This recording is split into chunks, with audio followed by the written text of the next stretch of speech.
Mario 64, a game that came out in 1996 on Nintendo's N64.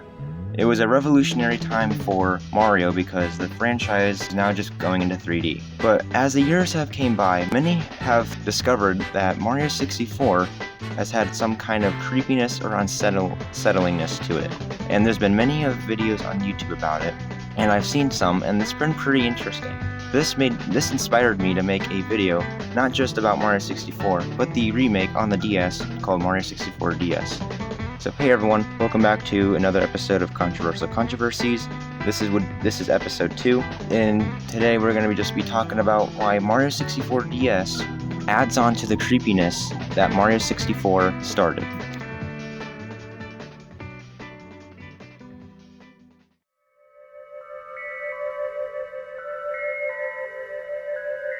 Mario 64 is a game that many wouldn't expect to be creepy or unsettling, but here we are, many content creators are making videos about why it is. And here I am making a video about it as well. But again, I'm going to be mainly talking about Mario 64 DS. But anyway, let's get into why this game is unsettling. The first is the emptiness of the game. There's like no civilization here besides the toads, but even then, there are barely any toads in the game. The reason might be because of the hardware limitations, but I wouldn't know about that. Even the levels feel super open and empty. This is mainly due to the backgrounds and little amounts of enemies spread out through the level. Most, if not all, the backgrounds have nothing in them besides islands. It's just like an open void going forever, with no one there. Here are a few examples of these backgrounds.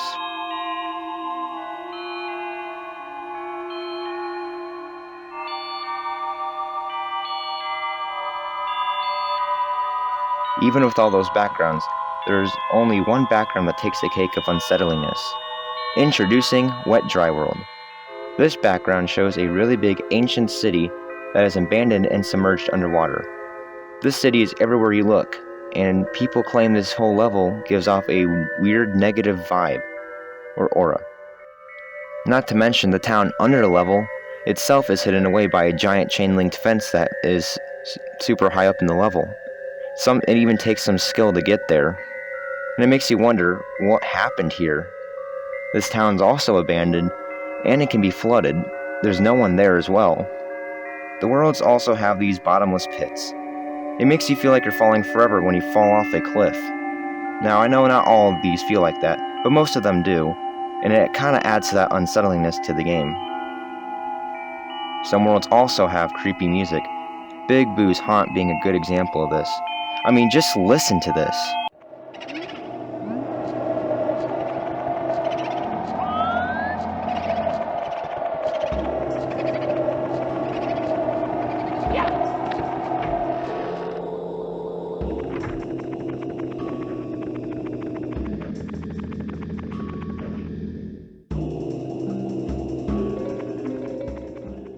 There are elements to worlds that make them creepy as well.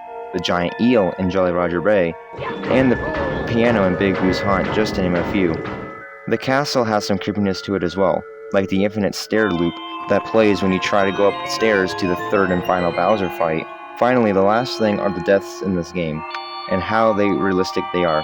Drowning, electrocuting, burning, sinking in the sand, etc. all have these realistic deaths, and they are unsettling to watch. Now that's just the original version. The DS takes the creepiness from before and adds on to it.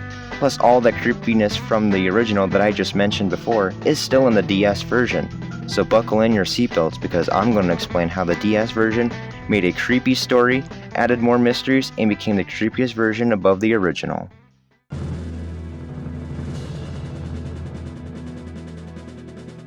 Mario 64 DS is a really fantastic game. They even added so many new characters to play as. But they're more than just playable characters. They actually changed the story in a very significant way than the original. The new playable characters in Mario 64 DS are Yoshi, Luigi, and Wario. When you play Mario 64 DS, you might think, oh my gosh, these characters are awesome and they play so much different than the original. And yes, you're right, these characters are a wonderful addition to the game. But looking at it from the story perspective, they make the game so much more terrifying. I'll explain what I mean. When we first play Mario 64 DS, we start with Mario, Luigi, and Wario coming out of a warp pipe, having fun with each other, joking around, teasing, and then they'd run to the castle. And that's all we see of them.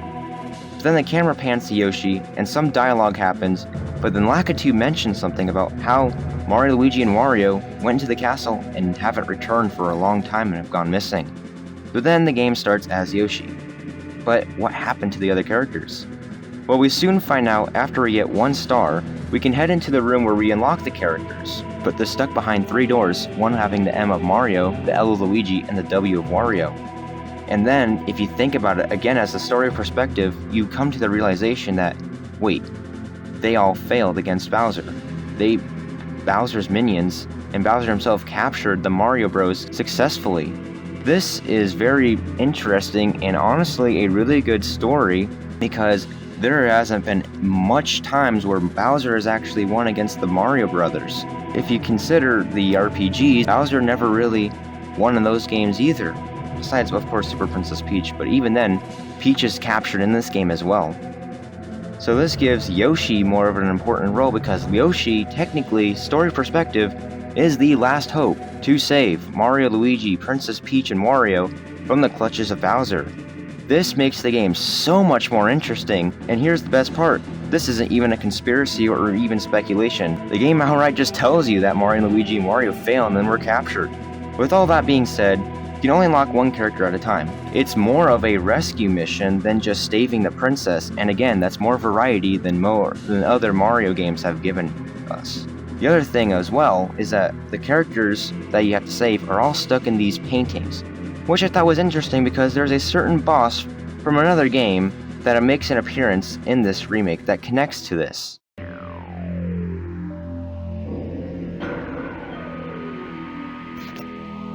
The game not only made the story more creepy, but it added a lot more creepy locations as well.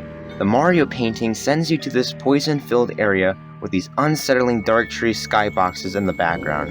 It makes me feel like someone is watching me from the background, and it makes me feel really uncomfortable as well. Like, I don't know why, it just really does. The Luigi painting sends you to this maze made by, well, you didn't know already, King Boo, which is already pretty cool that King Boo from Luigi's Mansion is already in this game. But anyway, in this illusionary maze, you have to find the right door to get to the next room. You find this door by hearing his laugh. If you hear King Boo's laugh, then that's how you know it's the right door, but you have to make sure it's loud enough because if it's not the right kind of volume, then you have to restart. I feel like the graphics overhaul make the game creepier, but at the same time, not really. The reason is because in the original Mario 64, the backgrounds looked really good in quality, but the levels and the enemies were not. And so the textures in Mario 64 look kind of creepy in a way, but also kind of funny. Like the chain chomps sure looked a little unsettling, but also kind of had a little funny look to it. Same as Bowser. But in Mario 64 DS, the graphics have been overhauled so everything looks a little more like it would in a modern Mario game. And it even blends in with the background's kind of quality, so it makes it feel like you're actually there. And it makes the atmosphere feel a little bit more like alive, like you're really there. It's kind of hard to describe, but that's kind of just my way of doing it. And like I said, Bowser had a great overhaul because now he looks even more intimidating than before. And even the enemies, like the piano and eel, look more unsettling as well. Also, we can't forget about those death animations because guess what? They're 3 times as worse because there's 3 more characters. All the characters have the exact same death animations, and those death animations from the original Mario 64 are still here in the DS remake. And the worst part is, well, or the best part, is that they are even in HD, and they are even more realistic looking, which is even creepier.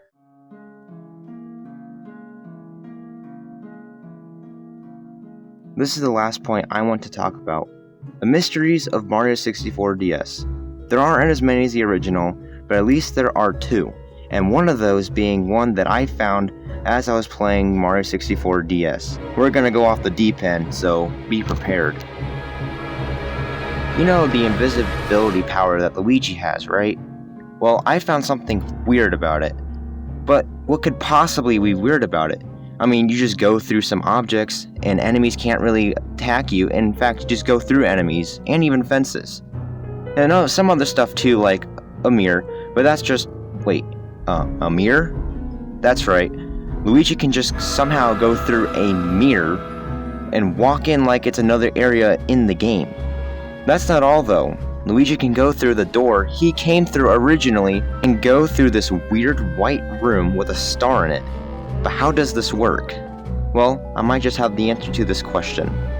Remember earlier I mentioned a familiar boss from another game that was in Mario 64 DS? Yup, King Boo. He is the key to this mystery because I believe he made the mirror dimension to trap Wario. I mean, King Boo has dark magic powers. Why wouldn't he trap Wario in a place no one could get him, no one could save him? This makes sense as well because Wario is the strongest of all the characters in the game. And King Boo is also in the game too. Also, when you fight King Boo, you have to defeat him by finding his shadow through another mirror's reflection in the arena. So King Boo definitely had to have created this mirror dimension to trap Wario. And he also thought no one could get to Wario, but he didn't think about Luigi. You see, Luigi had strange mishaps with other dimensions and, wait, black magic? Yeah, this video is going off the deep end, but there's actually proof of Luigi using black magic, and him being in weird areas in different Mario games as well. So let's get into it.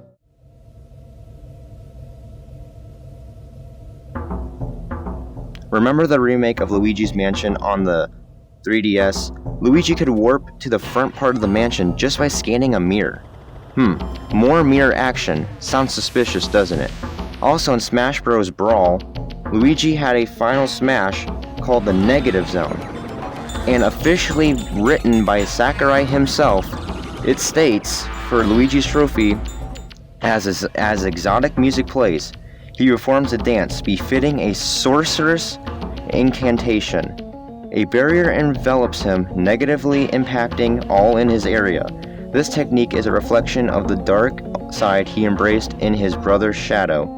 This is interesting because sorcery means using black magic, and incantation means words for a spell or a charm. This is officially written again by Sakurai for Smash, for Luigi's trophy. So this means that Luigi has been using dark magic for a while now. This explanation explains how Luigi can turn invisible and how he's been being able to teleport using the scanner. The last point was in the Paper Mario the Origami King. Luigi somehow got in between dimensions in the beginning of the game. But how? Olivia was there because of King Ollie, but there was no evidence or mention Luigi being trapped by anyone in the game. So was Luigi practicing the dark magic, but somehow messed up? I don't know. Also, how has Luigi been able to find Mario in about every location Mario's been in the Paper Mario Origami King game? It's not like Luigi's been following Mario. In Color Splash, there's been many times where Luigi was in areas that wouldn't make sense for a character to be in. When Mario does that cutout technique, which looks like it goes in between dimensions, Luigi comes out and walks away like nothing even happened. In the end, there's just something up with Luigi. So my theory is that King Boo created the mirror dimension to trap Wario so no one could save him, and Luigi used his black magic abilities on the invisible flower to access the mirror dimension and save Wario. But hey, that's just a theory. A video game theory. Yeah, sorry I had to do that. That was my theory about the mirror dimension. Made from this game, Mario 64 DS. So yeah.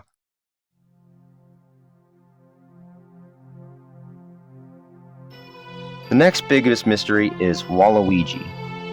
I know, I didn't talk about the whole El is real phenomena, and that's because it's irrelevant nowadays. I think that because Luigi is in the remake, and there's really no need to talk about it. The same goes to the Wario, every Mario 64 copy is personalized theory. For one, I don't know much about it, and two, it's not important for this video. But the Waluigi theory is important for a couple of reasons, and I'll explain why. For one, Wario is here, and he's only been in the Mario Land games, and then he got his own series after that called the Wario Land games, and then, WarioWare. Second, Waluigi is Wario's brother, and it would have made perfect sense for Waluigi to be another playable character. Finally, there's a fourth door next to Wario's door, but it's just a blank room of just a white background just like we've seen in the mirror dimension room area. This room is also creepy and makes no sense, but it's just there. Lastly, the Rec Room has purple squares that could have referenced Waluigi. Surprisingly enough, Waluigi wasn't even in the code at all, or in any deleted or removed objects. Nothing. No proof of Waluigi for the game. This was really weird, but that's as far as anyone can go to find Waluigi for this game, meaning he probably wasn't planned for this game at all. And that, my friends, is the Waluigi theory, deconfirmed sadly. So yeah, this is why Mario 64 DS is a lot creepier than the original. I hope you enjoyed today's episode of Controversial Controversies, and I also hope you enjoyed my bonus theory. It took me a really long time to gather the info for that theory. Anyway, thanks for watching, and I'll see you in the next one.